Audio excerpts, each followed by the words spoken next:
दो भाई दोनों तबाही, Maruti Suzuki Brezza, Maruti Suzuki Fronx. दोनों एसयूवीज में से आपके लिए कौन सी एसयूवी बेटर रहने वाली है? दोनों ही एसयूवीज 4 मीटर लेंथ की हैं। दोनों ही SUVs Maruti Suzuki India limited के एंड से आ रही हैं, जिस वजह से कंफ्यूजन और भी बहुत ज्यादा मेरे सारे भाइयों की बढ़ जाती है।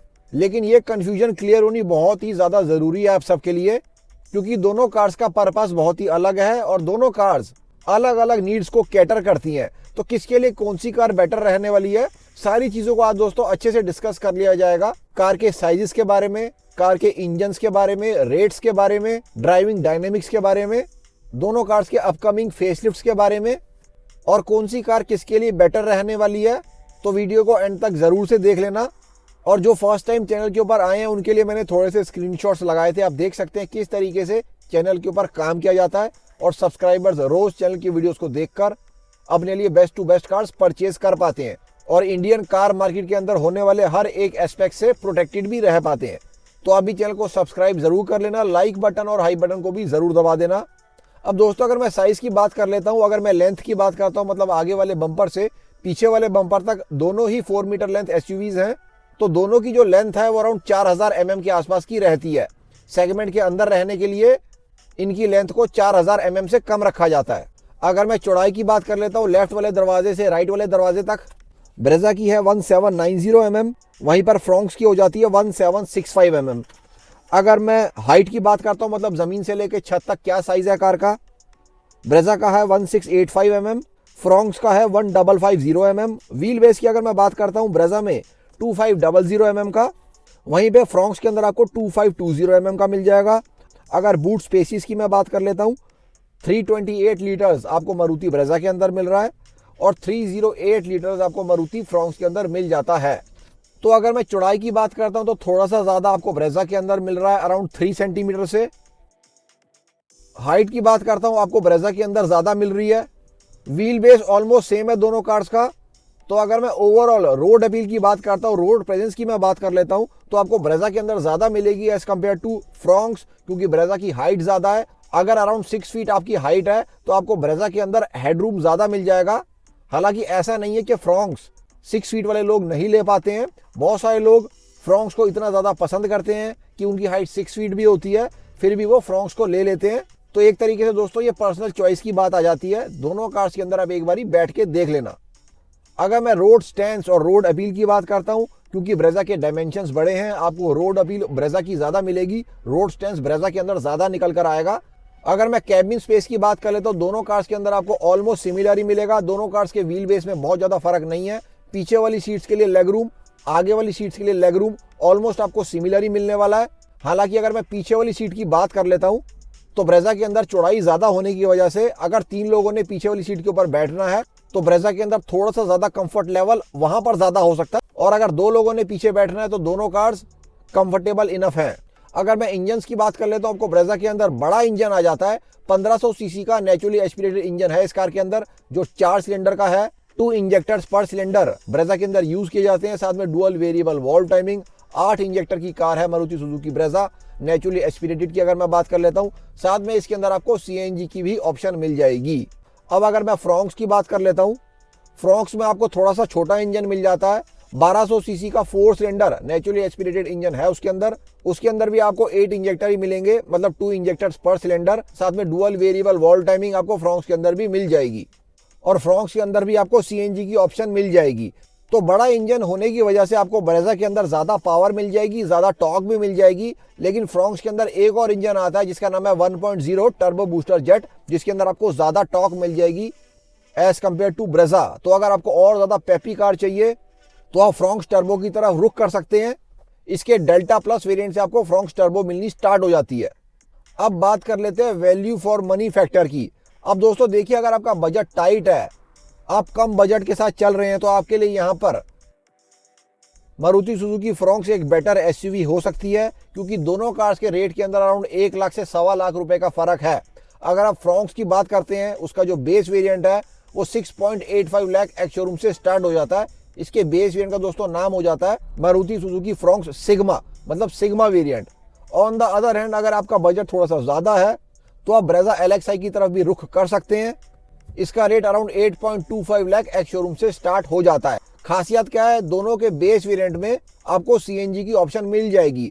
फ्रॉन्क्स के अंदर भी और ब्रेजा के अंदर भी, दोनों के अंदर आप सीएनजी ले सकते हैं। अराउंड 1 लाख रुपए एक्स्ट्रा उसके लिए आपको जरूर देने पड़ेंगे, लेकिन माइलेज कार की बहुत ही ज्यादा बढ़ जाएगी। ब्रेजा के अंदर तो बहुत ही ज्यादा बढ़ जाएगी, क्योंकि ब्रेजा पेट्रोल और ब्रेजा सीएनजी की माइलेज के अंदर बहुत ही ज्यादा फर्क है।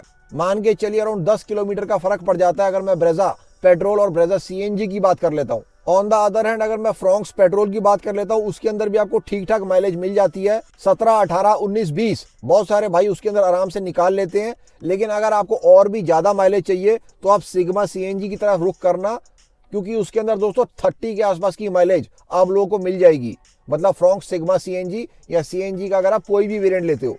दोनों कार्स की जीसी की अगर मैं बात कर लेता हूं, मतलब ग्राउंड क्लियरेंस की, आपको ब्रेजा के अंदर 198 mm मिल जाएगी, फ्रॉन्क्स के अंदर 190 mm मिल जाएगी।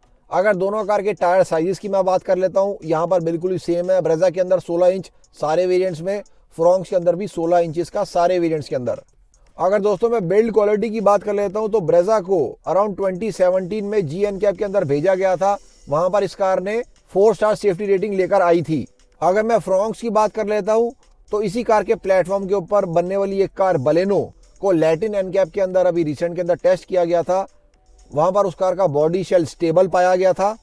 फ्रॉन्क्स को जब JNCAP के अंदर भेजा गया था तो वहां पर उसने 4 स्टार सेफ्टी रेटिंग लेकर आई थी, और जब इसको ऑस्ट्रेलियन एनकैप के अंदर भेजा गया था वहां पर ये 0 स्टार सेफ्टी रेटिंग लेकर आई थी, क्योंकि पीछे वाले ऑक्यूपेंट्स की सीट बेल्ट के अंदर कुछ इश्यूज आ गए थे, तो इस वजह से वहां पर सारा मामला खराब हो गया था।